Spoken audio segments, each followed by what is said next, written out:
மதியம் லஞ்சுக்கு பார்த்தீங்கன்னா சிக்கன் பிரியாணி தாங்க பண்ண போகிறோம். அதுக்கு ஒரு டபரா வச்சுட்டு தேவையான அளவு எண்ணெய் ஊற்றிட்டு பட்டை லவங்கம் ஏலக்காய் தாளிச்சிட்டு நம்ம வெங்காயம் போட்டு பொன்னிறமாக நம்ம வதக்கி எடுத்துக்கலாம். வதக்குனதுக்கப்புறமா ஒரு 5-6 பச்சை மிளகா கட் பண்ணி சேர்த்து வதக்க போகிறோங்க. அதுக்கப்புறமா நம்ம தேவையான அளவு இஞ்சி பூண்டு பேஸ்ட்டு வந்து அரைச்சி வச்சுருக்கோம். இந்த ஸ்டேஜில் நம்ம இஞ்சி பூண்டு பேஸ்ட்டு சேர்த்து நல்லா வதக்கிக்கலாங்க. பாருங்கள், இஞ்சி பூண்டு பேஸ்ட்டு சேர்த்து நல்லா வதக்கி அப்புறமா நம்ம வந்து புதினாவும் கொத்தமல்லியும் கிள்ளி பொடியாக அரிஞ்சு வச்சுருக்கோம். அதையும் சேர்த்து நம்ம நல்லா வதக்கிக்கலாம்.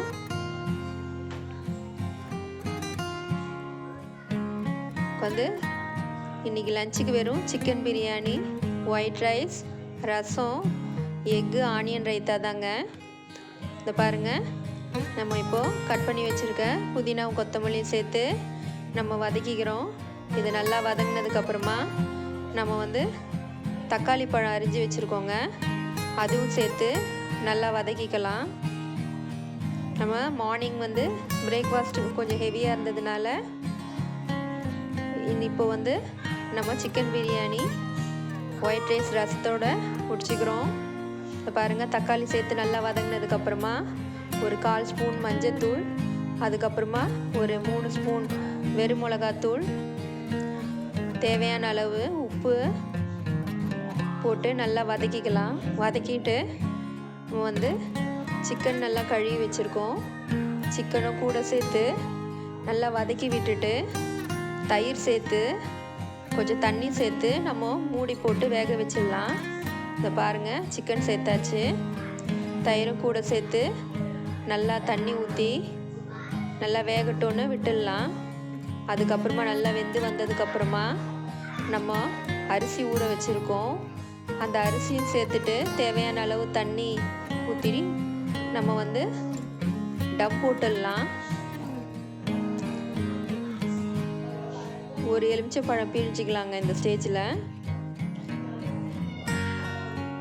பாருங்கள், நம்ம எலுமிச்சைப்பழம் சாறு சேர்த்துட்டு டம் போட்டு டம் எடுத்துட்டு அதுக்கப்புறம் நம்ம கொஞ்சம் கேசரி கலர் 2 ஸ்பூன் நெய் விட்டு நல்லா கிளறி எடுத்தாக்கா நம்மளோட சிக்கன் பிரியாணி ரெடி ஆயிடுச்சுங்க. அப்புறம் ஜீரணத்துக்கு ஒயிட் ரைஸும் அப்புறமா தக்காளி ரசம் தாங்க. பாருங்கள், கடாய் ஊற்றிட்டு காஞ்ச மிளகா, கருவேப்பிலை, கடுகு, உளுத்தம்பருப்பு தாளித்து நம்ம பொடியாக கட் பண்ணி வச்சுருக்க தக்காளியும் சேர்த்து நம்ம வதக்கிட்டு நம்ம கரைச்சி வச்சுருக்க புளி தண்ணியும் சேர்த்து நம்ம கொதி விடணும். இதை பாருங்கள், புளி தண்ணி சேர்த்து கொதி விட்டதுக்கப்புறமா ஜீரா பொடி, மஞ்சத்தூள், உப்பு, பெப்பர் தூள் எல்லாம் சேர்த்து கொதி விட்டு கருவேப்பிலை, கொத்தமல்லி போட்டு இறக்குனாக்கா நம்மளோட ரசம் ரெடி ஆகிடுங்க. இந்த நியூ இயருக்கு சிக்கன் பிரியாணியோட நம்ம செலிப்ரேட் பண்ணி ஃபினிஷ் பண்ண போகிறோங்க.